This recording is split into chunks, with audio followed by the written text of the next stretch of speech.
Hello everybody and welcome back to my channel. I am Sam, I'm an artist and illustrator coming to you from Dublin in Ireland, and you can find me around the internet looking for Irish farm art or my knitting Instagram account linked to this channel, an Irish knitting podcast.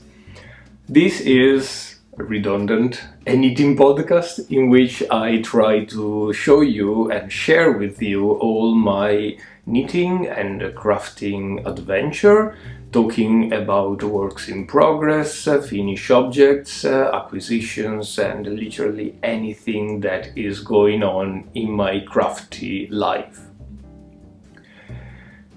If you are a new viewer, thank you so much for joining my little channel. This really means a lot to me.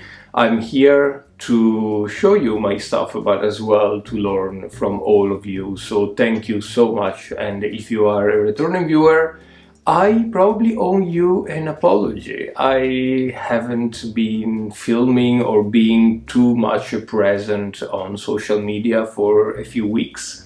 And it's been quite tough. I have been extraordinarily busy with work and life, and I kind of lost a bit of knitting mojo. I will tell you all about that at the end of this video. This is not going to be a very long video. Knitting mojo is not back.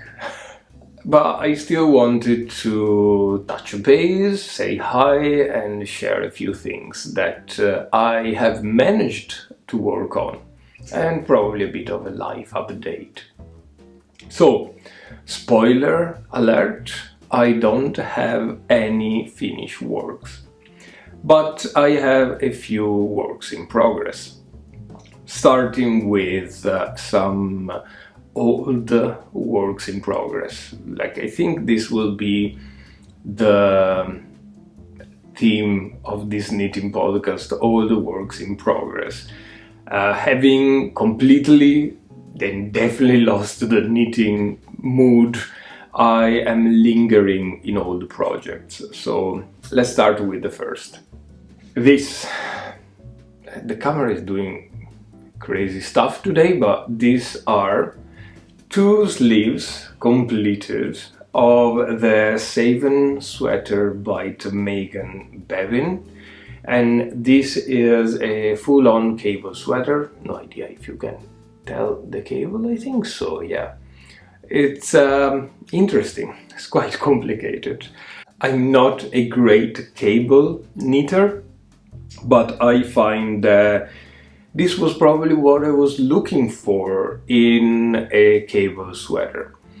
It's knitted in pieces, open, and then you sew in all the seams and you knit the collar piece. It's really beautiful, has a lot of projects, and it's great. Everybody is super happy with this, so I was like, let's start and try it. It has a saddle shoulder, so there's this weird construction of the saddle, I think, the piece that goes on the top of the shoulder. I've never done that, and knitting through, I felt like the sleeves were growing massively. I don't know if you can tell here. But then I realized that this little tiny piece goes on the top of the shoulder to make it come together at the end, which takes off from the length of the shoulder itself. Silly me. Anyway, I knitted the two sleeves and about 10 centimeters of the back here. I am knitting this in Lettlopi by Icelindic. This is color 9420. It's a very dark inky type of blue. First time I use Lettlopi for a cable sweater. It's a bit hard on my hand, but it's not crazy. My main problem is definitely the darkness of the color. This is the light that I generally use around the place, and you can't tell the stitches.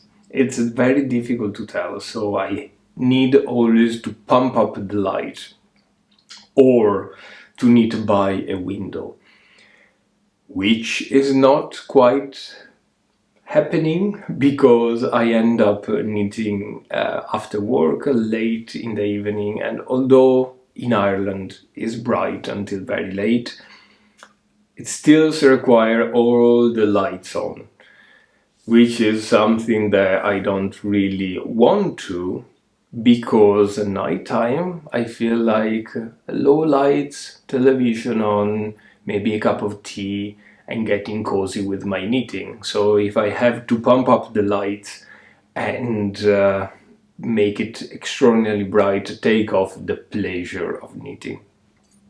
Hence why he's been slumbering and lingering for such a long time.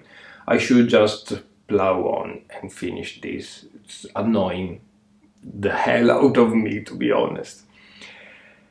Anyway, it's impossible to remember by heart. The chart is humongous. I can't show you it's a pattern for sale, so I can link it though below here, so you can have a look if you wish. Apart from that, I'm enjoying the result very much. It's really rewarding when you finish a row to see that it's coming together quite nicely. There are a few errors here and there, but nothing that this very dark blue yarn won't mask away. So I'm really happy with this. I know that we are definitely flying through, but there's nothing much to say, and I've shown this before in my previous blogs. So the next work in progress is this very yellow jumper. This is a pattern from Rauma. I will put the link below in the description because it's a Scandinavian name and I, by the life of me, cannot pronounce or remember. This is mock cable all over.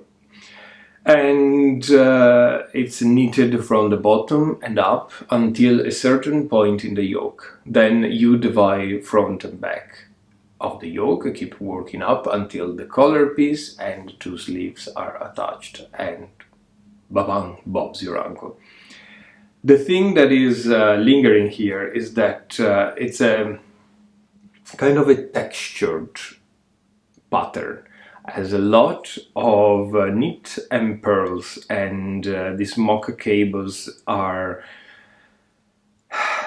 really tough to remember again. So for both the projects I need to work with the pattern under my nose, bright light on, and just be very careful what I do not to miss any stitch or miss the pattern.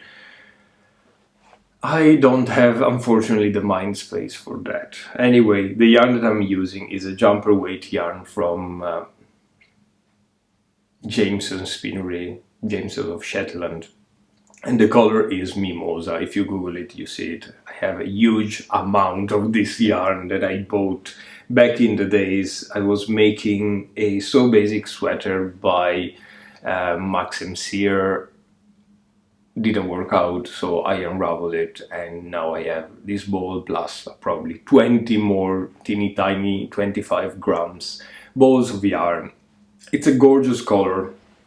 I absolutely don't know if I will ever wear this color, but it's a great exercise nevertheless. So the second work here, the final project is really beautiful. It's a really beautiful jumper. It's just it takes such a long time, and once again I could just plow on and finish this. It takes time and takes mind space once again. I think we are done with the podcast today. I can just say goodbye, but I have a third project. So as I mentioned, I'm working with patterns that are quite complicated. You need to follow the specific pattern, the chart, and that wasn't really happening, is not really happening. Find myself bringing up the project, working 2 rows and then being frustrated, annoyed, and all of that, and throwing it back in the bag just because I can't work for a length of time without having a gazillion pieces of paper laying around the place and my pencil to check the pattern. You know what I mean. So the other day, brought by this annoyance, I can say, I started a new project, which is this one. This is a scarfy type of pattern that I am trying to knit and bring up in the world for some time in December. For the longest amount of time, I admired double knitting, but I never done anything double knitting. I've done like teeny tiny pieces, just swatches to understand what double knitting was, but I really never delved into it so much to get something done or even to understand how to write a pattern in double knitting. So I put myself back on the learning table and I swatched a tiny little piece with these lovely polka dots. And then I was like, this is so gorgeous and beautiful, so easy to knit up.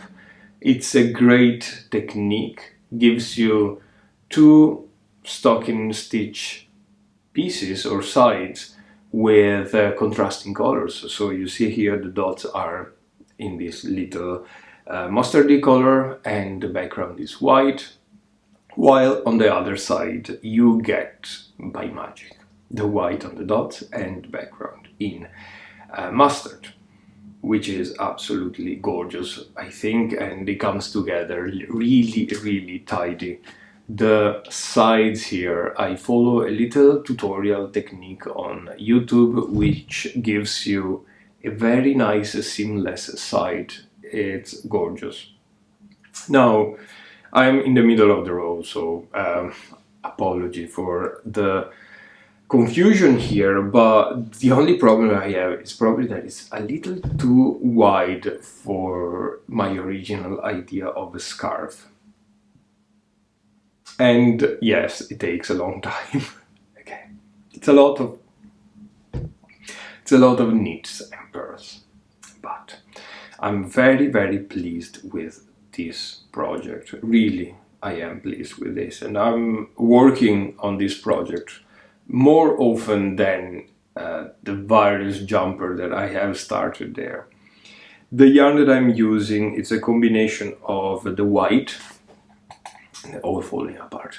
The white is Drops North, which is a combination of alpaca and wool, fingering weight sock yarn type of thing. It has a content of nylon, if I'm right, as well. And the mustard color is the end of a skein of Studio Donegal Darnay, which is an Irish brand, fingering weight, 100% Irish wool. I made a jumper before in this and it works up amazing. It's the Irish, how can I say that, equivalent to woolly knits or Holst garn, I would say, but it's much softer from the skein itself. So hopefully this gets some love and I will be able to have a nice scarf. The pattern, the color work, brings you to want and go on row by row by row. You finish a row, you're like, oh, should I get another rows of dots done? And it's quite nice. Well, that's it. Project-wise, I don't really have anything else to talk about in terms of works in progress or finished works. I am in the process of doing a big clear out of knitting stuff. I don't know if this is sort of self-therapy to get back into the mood of knitting, or if this is due to the spite that I have in taking out my knitting at this time in the year or in my life. So I'm just throwing away everything. But I have plenty of jumpers that I never gonna use ever. They were just probably exercises of knitting, learning points. They were stuff that I thought I wanted, but really I never reach out to them. I don't wear bright colors, I don't wear massive textures, so all of that type of thing is going to charity. I thought of giving them to friends and family, but it's the only kind of charity work that I could be really, really proud of. And if someone out there would wear one of my jumpers, would make me feel so much better. And they are hand knitted, so there's a lot of love, and probably people that need a little help from charity, they wouldn't mind some love. I really hope this makes sense. But yeah, I'm giving away, giving to my local charity here a lot of jumpers that have been lingering there for a couple of years. Almost all of my socks, hand knitted socks. I ended up last year having a buzz for knitting socks and coming up with patterns and stuff like that. But I ended up with a drawer, massive drawer full of unused socks. Generally, when I go to the gym, when I run, or even when I go to the office, I just wear regular socks in my shoes, and I use hand knitted socks only for walking in the house or going to bed in winter. And so yeah, I ended up with I would say 25, 30 probably pairs of socks that I never gonna use. So they're going to charity as well. And this is a very cathartic moment for me, because it's difficult to part from your crafting, from your hand knitted object. But at the same time, it's like having more space for more stuff makes you want to knit more. So hopefully it's going to be the beginning of another great knitting season. I don't know. Let's talk about acquisitions, because I have one acquisition. I'm sorry for the rustling, but it's in this lovely bag here. So I will just get a sample out of the bag, because it's super rustling. I don't like that. Anyway, the most gorgeous and kindest of the podcasting friends that I have, Ruth from Ruth Loves to Knit podcast. I'm sure you know her. She's just amazing. She was so kind to gift me with 5 skeins of this gorgeousness. This is Woolly Knits, and I think the color is Stormy Blue or something like that. I need to check. But it's this gorgeous light blue color.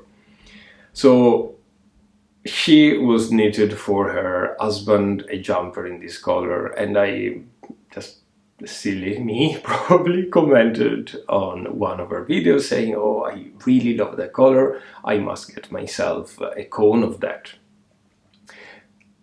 She happened to travel to Ireland, and she just sent me 5 skeins. I'm speechless. I don't know how much yarn weight there is, but it's just gorgeous. It's probably worth 2 jumpers of yarn.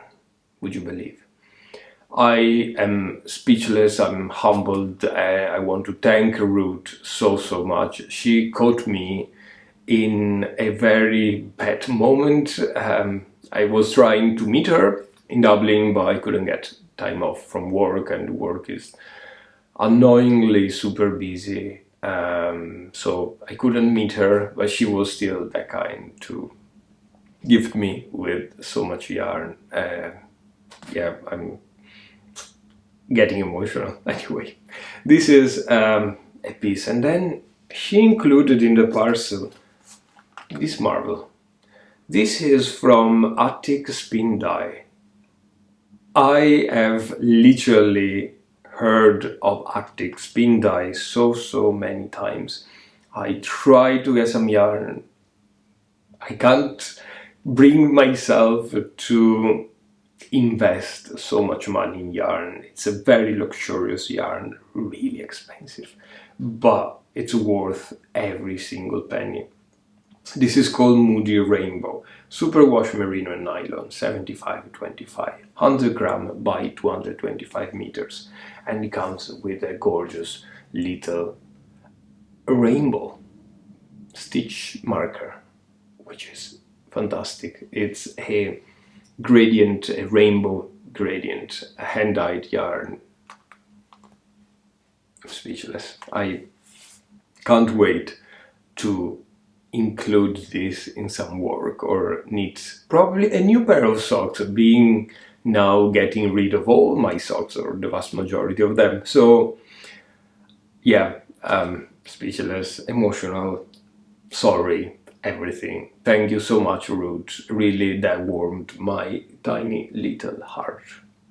And yeah, that was it for the excitement of the podcast. Let me put everything back into the bag and let's get started with some live talk. Backed up, I really like this zippy type of plastic bag. I think I might get some more for myself. My yarn is currently in boxes. It's not safe though. Anyway, for that yarn, what should I make? I was thinking of another colorwork jumper. I have something here actually I want to show you. This is my Cortina sweater. It's a pattern by Arne and Carlos from that was published in Dale of Norway, which is a Norwegian yarn company that have beautiful patterns as well. I made this in superwash yarn back last year. I have been using this a ton, and I really want another, but it's still another X and O type of colorwork pattern. So I was wondering if I should, I don't know, investigate some other patterns. If you have any colorwork jumper fingering weight type of situation, please let me know. One thing I don't like, bell or round yokes. I very much prefer sticking or raglan. So if you have any recommendation for me, please let me know. I can't wait to bowl up those skeins of beautiful yarn and start a new project. No cables. I'm done with cables. I will probably eventually in 2 years time finish those 2 jumpers, but that's it for cables. Not enjoying it very much. So colorwork all the way, colorwork. So yeah, comment below if you have anything, any recommendation for me, any pattern that you like, that you knitted. That would be very helpful. So let's talk a bit about this knitting mojo situation that has been going on in my couple of weeks away from the internet. So I have thought a lot about why I haven't got the mood for knitting, or indeed for creating anything not even painting, not even doing stuff. I found myself knitting 2 rows, putting back the projects in a bag, rather switch on the television and lay on the couch watching television all night and just being a slog. I think I came to the conclusion that the issue here is probably the internet. Let me explain to you. I found myself having a painting channel, both on Instagram and here on YouTube, a knitting channel, both on Instagram and on YouTube, a Facebook page for art, in which I do share some knitting as well, a website, a Twitter account. If I think more, I probably will have some more to put on the table. And these are all outlets. So an outlet, if I understand correctly the meaning of the word in English, is something that put out stuff, something for you to put out stuff, outlet, let out stuff. And in this case, having more than 5 outlets, I would need a lot of stuff to put out, 5 spouts. Now, there is so much time in a day, and there is so much stuff that you can produce. So I ended up, to please the outlets, putting out a lot of stuff. I ended up painting hundreds of tiny watercolors just to have videos to put on Instagram or YouTube.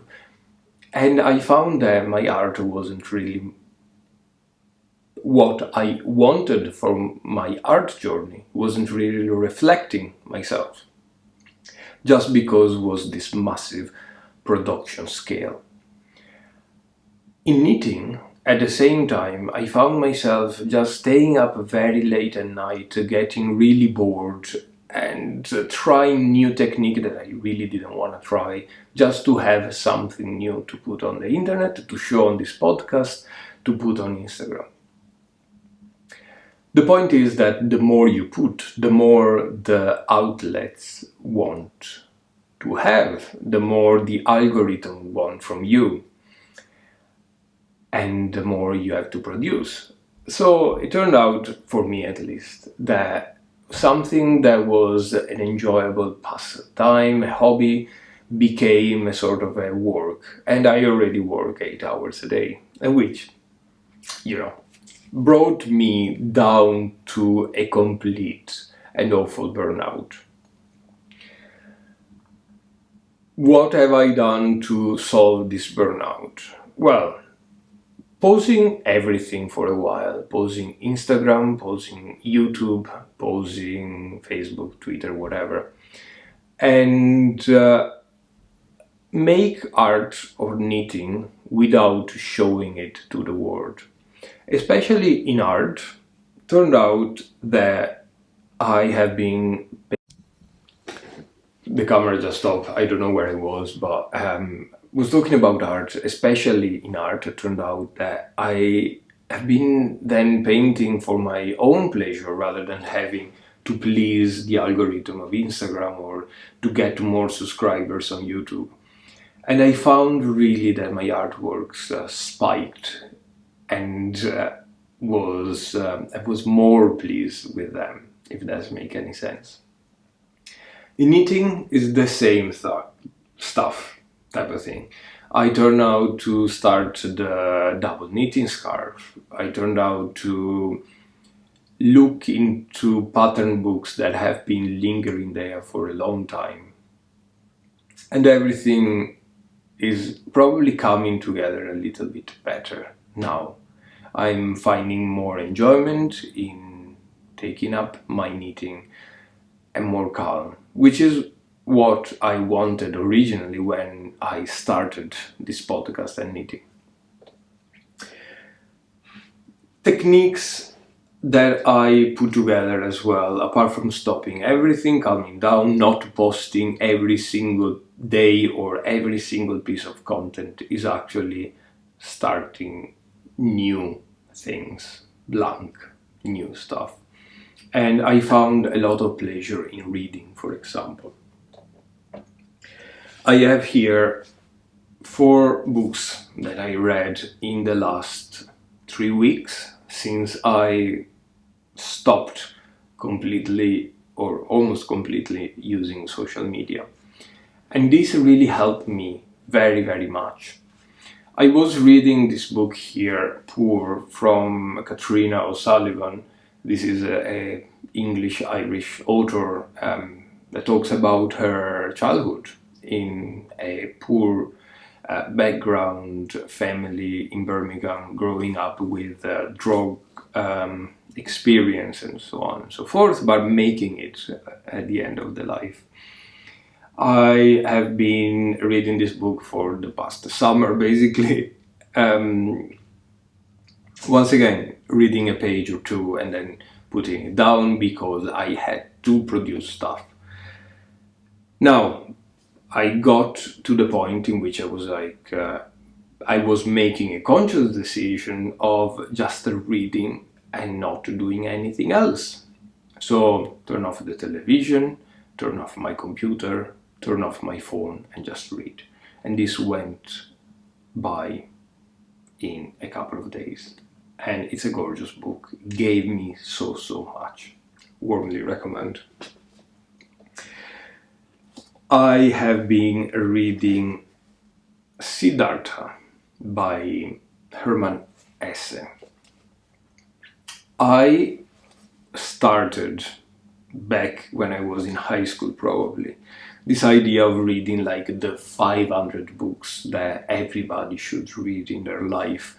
And this is a part of the list. So I had this teeny tiny book in my library, never really read it. Took it out, a couple of days gone. Absolutely mind-blowing. I warmly recommend it. It's a classic. It's a very insightful, very thoughtful, but it's a great book, and it's one of the 500 books that you should read in your life. Then, going on with these 500 books that you should read in your life, it's this one by Leonardo Sciascia. It's an Italian author from Sicily. The book in Italian sounds like The Day of the Owl, Il giorno della civetta, and it's a crime book. It's a crime novel that takes place in Sicily in the years after the fascism. It's a nice little book, makes you think a lot about issues that are going on in my country, that have been going on when the fascist era ended and people were trying to figure out what's a democratic government and democratic life looking like. And it's a great book, actually. And it's part of these 500 books. Now, I think the list that I took out is like the biggest Italian books that everybody should read. But there are a few international as well. Anyway, this is translated in English. It's a classic. And then I started this. This is more consistent as a book, is quite big. It's from Bulgakov, Mikhail Bulgakov, the Master and Margherita, Il Maestro e Margherita in Italian. It's one of those 500 books. It's a Russian author, and I've kind of read this book in part when I was in university and high school, because it's very insightful in terms of historical knowledge of the, I would say, early post-war years. I never tackle this book entirely. So this is something that is gonna happen. I just started this and it will be my holiday book. So reading for me was the cure of this craziness and really, really helped very, very much. Anyway, if you are experiencing something like that, I won't suggest to stop using social media, because that is probably not an answer. That is probably due to my personality. I was addicted to posting stuff on social media, and as well, I live with the hope that at some point someone will see one of my artworks and will give me a job as an artist, and I won't need to work 9 to 5 in an office. And this dream is actually bringing me to try everything that I can to get this chance. Dreams are always something big. Anyway, I really hope you found this little podcast interesting. If you have any suggestion for me, any thought, please leave a comment below. Check out my Etsy shop. I have just published a calendar. I see it is over there on a shelf, but I can't bring myself to get up and get it to show you, but you can see it on my Instagram or on Etsy. It's a collection of my 2023 artworks so far, and I entitled it The Beauty of Ireland in Oil Paint. I think it's gorgeous, and if you would like a copy, it's really cheap. I only have a handful of copies because it's expensive to produce. It's cheap on myself to sell, but it's expensive to produce. Anyway, I hate to advertise myself. I really hope you have a wonderful, wonderful weekend, depending when I am going to upload this. I'll see you very soon. Bye bye.